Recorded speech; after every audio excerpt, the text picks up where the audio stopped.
So have patience to hear the patient. Okay? And empathy. Madam ఇందాక compassion అన్నారు, మళ్ళీ ఇప్పుడు ఎంపతి. రెండింటికి తేడా ఏంటి? తాత్యాత్వం అంటే వాళ్ళ సమస్యని నీ సమస్యగా నువ్వు ఆలోచించి అందులో ఇన్వాల్వ్ కావడం. That is empathy. Tea for tolerance. Patience అన్నారు కదా, అది ఇది ఒకటేనా కాదు. The tolerance is difference. అంటే నీకు కష్టంగా ఉన్నావు, నీకు కూడా పన్ను నొప్పి వచ్చింది, జ్ఞానంతా నేను డాక్టర్లకు రావా, వాళ్ళకు కూడా వస్తుంది, వాళ్ళకు కూడా పెయిన్ ఉంటుంది.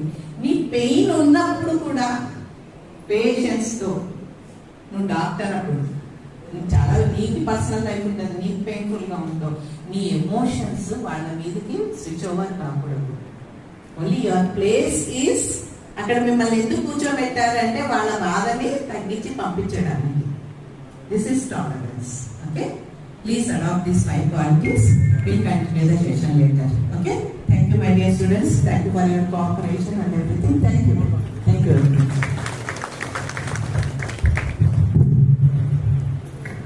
Thank you ma'am.